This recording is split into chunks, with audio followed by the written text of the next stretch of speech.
So in this flash class about procurement, it's not possible to don't keep attention and give some time to talk about Black Friday. I'm pretty sure you all, as customers and now as e-commerce specialists, are used it to talk and prepare about Black Friday. So let's see if we can add new information.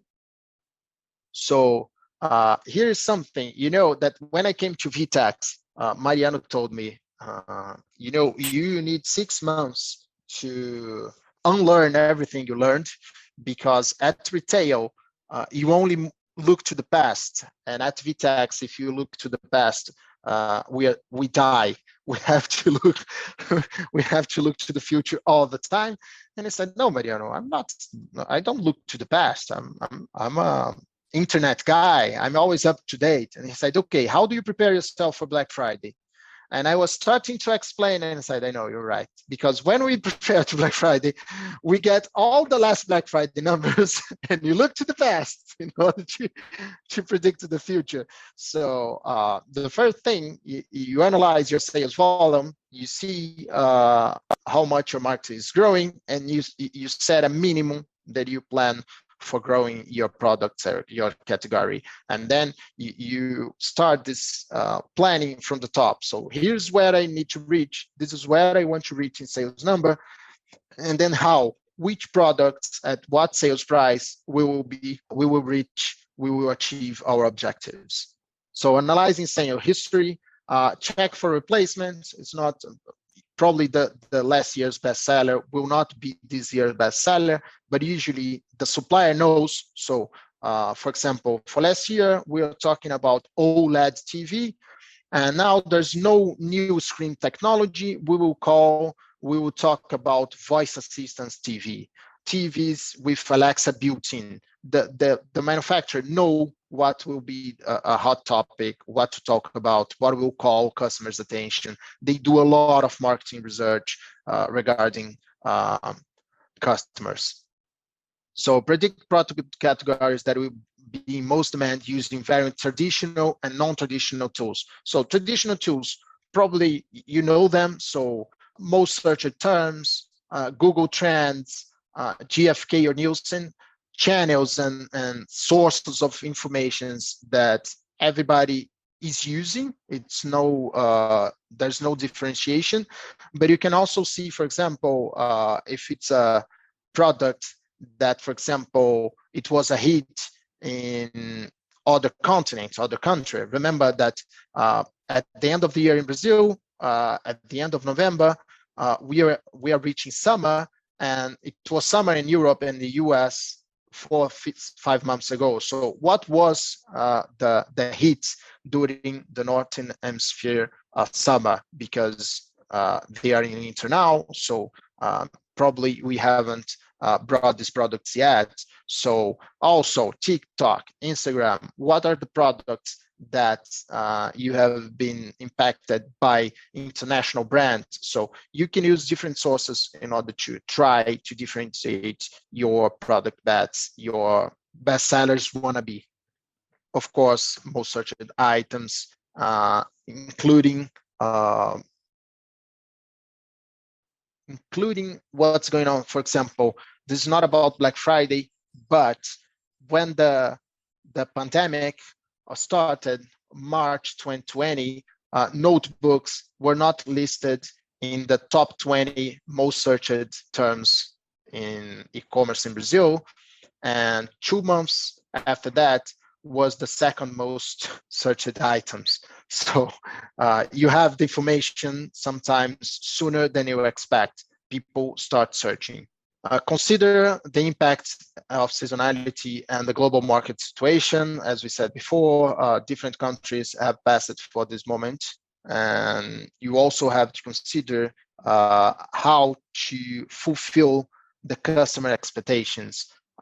September in the US is every year the launch of the new iPhone.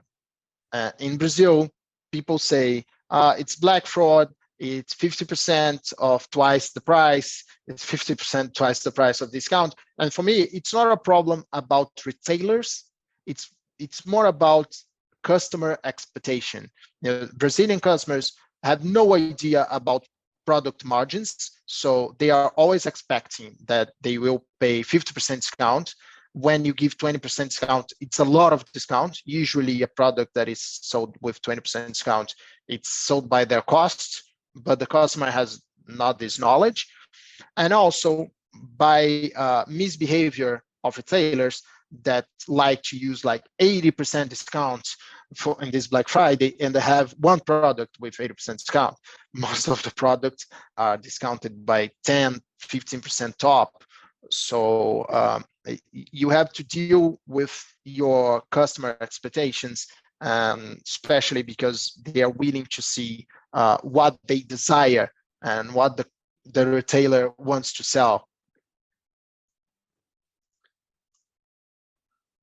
And here are just some notes about we are already saying, considering the global market situation, habits, demand for products, and some suppliers. So for example, also during pandemic, some suppliers as LG and Samsung told us, don't do a price promotion over on our products, because we will have no replacements. You will face out of stock situations at these product categories. Do not promote them because it's not worth it. You will not have this product. So smart to have conversations and combine strategies, because sometimes you only do the strategy by your own, you don't share with your supplier, and they have more information than you have. Another situation, it was, for example,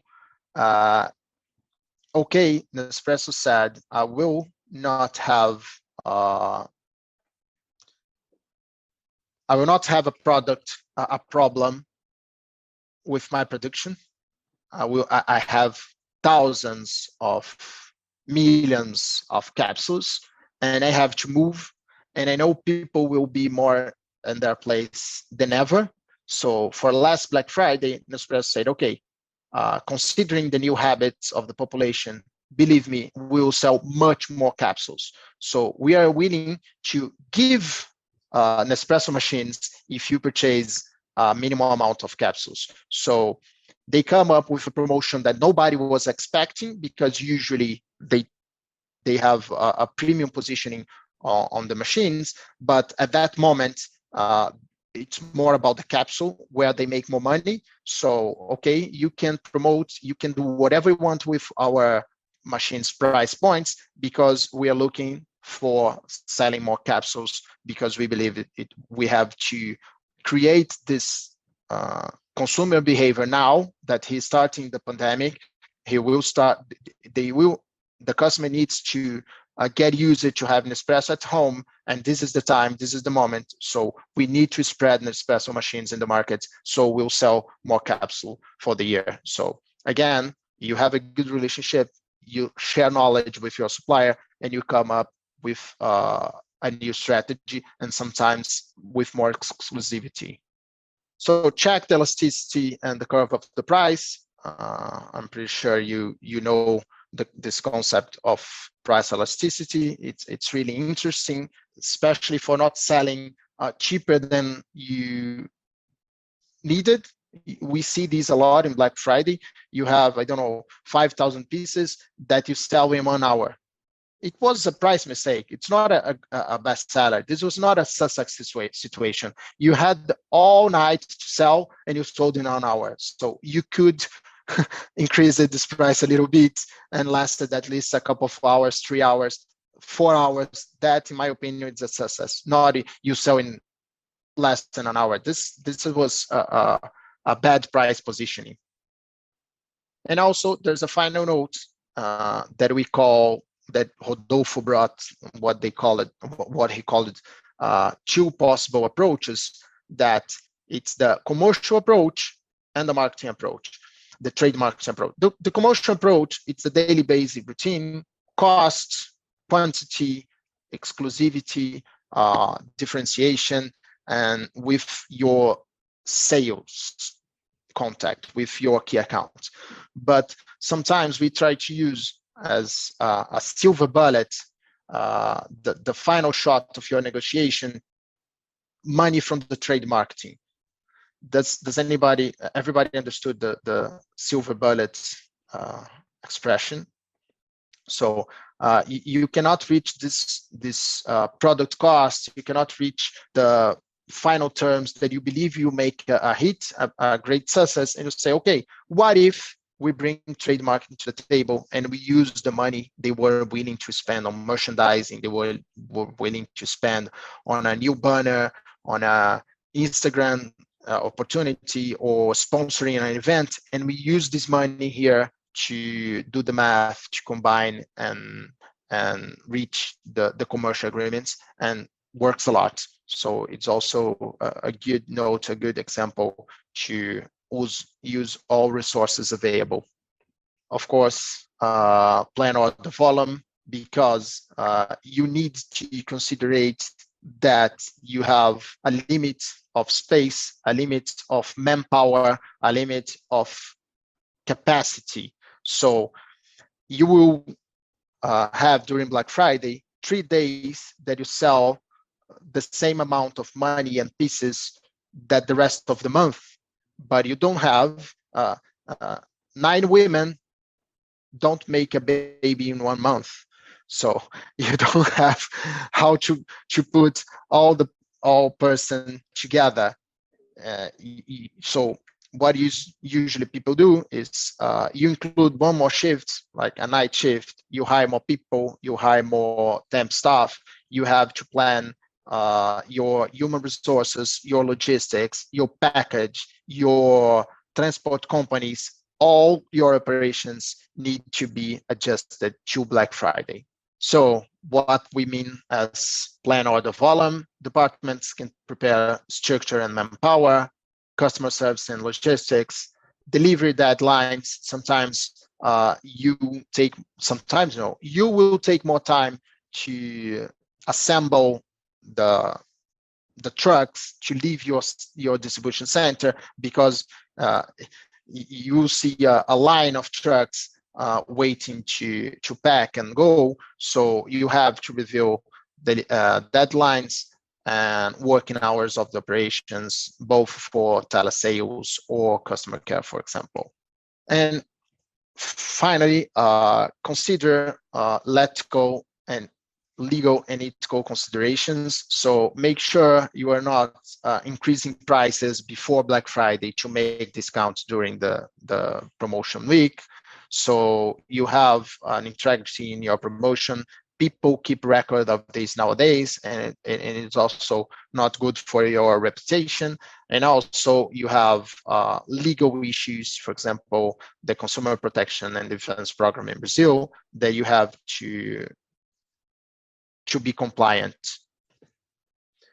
And also good to check, not only for your better items, but for all your items, if the listing are correct for Black Friday. Remember that you are talking about products that will sell a lot of pieces, and if they have wrong information that will mislead this customer on his purchase, we will have a big problem. And we had in the past. We had in the past an air fryer that was analogic, so you do not have a LCD, but the product picture has an LCD, and we had a big problem to solve and exchange for a more expensive model, and the customer has the picture. I need a model with an LCD. So this could be avoided if we just check it, picture and product description.